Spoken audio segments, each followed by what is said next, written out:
Continuamos aquí en Proeconomía y Finanzas y seguimos conversando con Mateo Sirtori, jefe de cooperación de la Unión Europea en Paraguay. Mateo, si hablamos, ya lo dijiste en el bloque anterior, las perspectivas y las sensaciones desde la Unión Europea hacia América Latina y lo que es también el Caribe, pero teniendo en cuenta el potencial de desarrollo de la región, precisamente este tipo de cooperaciones como la que se estableció en la última cumbre con el CELAC, apuntan a un desarrollo más grande de nuestra región, de nuestra zona del mundo, y es una potencialidad que justamente se ve desde Europa. Mateo, ¿qué análisis se puede hacer sobre eso? Sí, es en Bruselas, bueno, donde está la sede de la Unión Europea, se dice que 2023 es el año de América Latina y del Caribe. Eso yo creo que responde a tu pregunta. Hay una apuesta fuerte en fortalecer relaciones que existen desde hace mucho tiempo, porque como decía, es un nuevo comienzo entre viejos amigos. Ya existen esos lazos culturales, económicos, sociales, políticos. Ya nos unen el hecho de que apostamos por la democracia, apostamos por los derechos humanos, pero hay la voluntad de relanzar una agenda de inversiones muy importante para el continente, movilizando el sector público a través, por ejemplo, de los bancos de desarrollo de los países europeos que puedan invertir en países latinoamericanos y del Caribe, y yo diría sobre todo del sector privado. La idea es promover a los países de la región, promover a Paraguay para que se conozca más y para que los inversionistas privados puedan venir y de alguna manera rellenar este gap que existe de inversiones muy fuerte, porque todos sabemos que para lograr los objetivos que todos tenemos, los objetivos de desarrollo sostenible, ya la inversión pública no es suficiente. Se necesita más inversión privadas en temas de educación, en temas de conectividad, en temas energéticos, en temas de abastecimiento de materias primas tan importantes, de lucha al cambio climático, etcétera, etcétera. Así que la apuesta fuerte es poder movilizar más inversiones privadas para países como Paraguay. Y el desarrollo económico de América Latina también puede jugar un papel muy importante en cuanto al crecimiento económico mundial, si es que se tiene una mayor dinámica dentro del continente de América Latina. Eso también beneficiaría a lo que es el comercio global, ¿verdad? Absolutamente. La idea es trabajar en esa asociación cada vez más fuerte, pero que efectivamente después cada bloque pueda desarrollarse de manera independiente y pueda de esa manera contribuir al comercio. Tenemos en discusión el acuerdo de asociación entre la Unión Europea y los 4 países del Mercosur, cuya negociación duró más de 20 años, se cerró en 2019. Esperemos poder firmar antes del final de este año. Hubo en Bruselas, al margen de la cumbre, discusiones al más alto nivel sobre cómo seguir con esta discusión.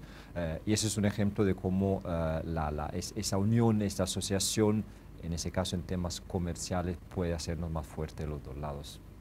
Mateo, tu punto de vista particular, teniendo en cuenta tu presencia en nuestro país y lo que es el trabajo que se hace también en Paraguay, ¿te parece que Paraguay apunta a un desarrollo durante los próximos años? ¿Hay bases suficientes para poder tener un mayor crecimiento tanto de la economía como un mejor desempeño de indicadores sociales? ¿Te parece que estamos en un camino o cuál es tu visión, tu análisis sobre nuestro país?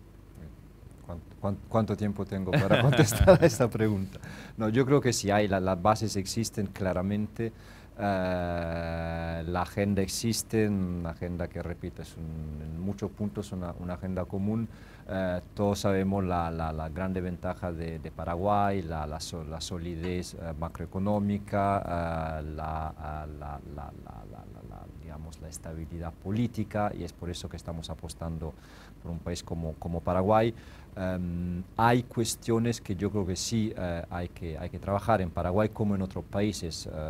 Bueno, tomando el ejemplo de Paraguay, yo diría el tema de la educación, por ejemplo, yo creo que es una cuestión muy importante en Paraguay. Se dice, sin educación no hay futuro, y efectivamente en Paraguay yo creo que a todos los niveles hay que trabajar el tema de la educación. El tema de la energía, Paraguay tiene esta enorme ventaja de tener abundante energía, pero hoy la tiene, mañana con el cambio climático, con las sequías, con el aumento de la demanda interna, la matriz energética va a tener que adaptarse, entonces yo creo que es algo que hay que apostar desde ahora.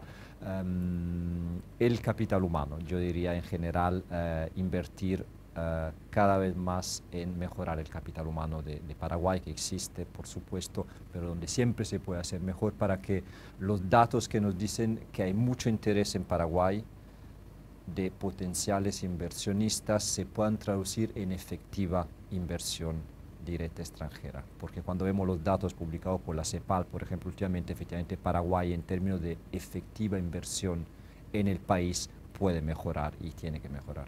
Paraguay se posiciona bien teniendo en cuenta de que es un país productor de alimentos y generador de energía limpia, considerada energía limpia. Esos factores, como ya estabas diciendo, son sumamente importantes para poder posicionar a Paraguay, para ir captando justamente la atención en el extranjero y bueno, que nuestro país se vaya desarrollando cada vez más. Claro, estas dos cosas, como dices, son muy importantes. Valoramos mucho el hecho de que Paraguay sea un productor tan importante de alimentos y alimentos de calidad. Y el tema de la energía limpia. Yo siempre digo a los colegas en Bruselas, en los países europeos, que Paraguay probablemente es el país que tiene la matriz de energía limpia la más importante del mundo, porque estamos hablando de casi el 100% de producción. Otra cosa es el consumo. El sector agropecuario es fundamental en Paraguay, hay que valorarlo, hay que seguir desarrollándolo. Yo creo que también está el tema de una diversificación de la economía que pueda, además del sector agropecuario que es tan importante, que tiene que seguir siendo importante, ver otros sectores terciarios, la industrialización de Paraguay. Así que es toda una agenda en la que esperamos como Unión Europea poder contribuir a través de lo que decía, de esas inversiones públicas y sobre todo privadas. Y finalmente, Mateo, todas estas cuestiones de cooperación, tanto con América Latina como con Paraguay puntualmente, son cuestiones que siguen, continúan y es un proceso que se va desarrollando, no es una cuestión que se queda de forma estática y ya no se continúa, sino que hay justamente intención de mantener un proceso de cooperación entre la Unión Europea y nuestra región. Absolutamente. Tenemos ciclo de cooperación de 5 o 6 años. Ahora estamos en el ciclo que va de 2021 a 2027. Tenemos una cooperación importante con Paraguay. Es una de las carteras más importantes de América del Sur, la cooperación entre la Unión Europea y Paraguay.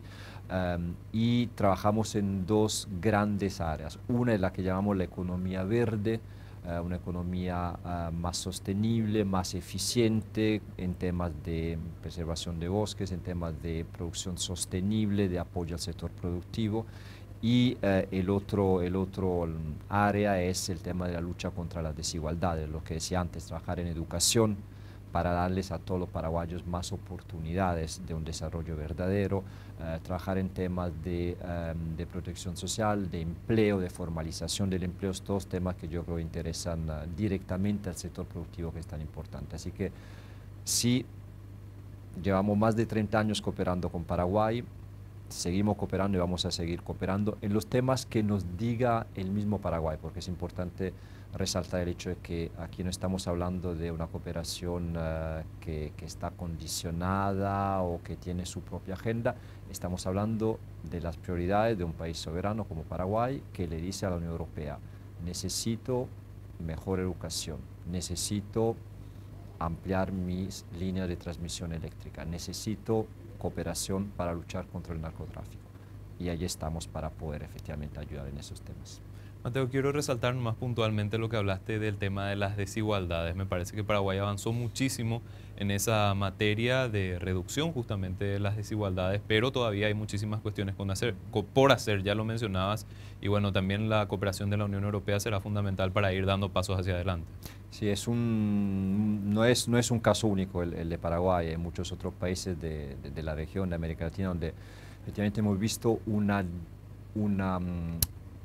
lucha contra la pobreza que ha dado sus frutos. La pobreza ha disminuido de casi el 50%, estaba en 45% de la población en 2007-2008, ahora está más o menos en 26% de la población, así que realmente hubo progresos impresionantes en Paraguay en cuanto a reducción de la pobreza, pero la reducción de las desigualdades no ha ido al mismo ritmo.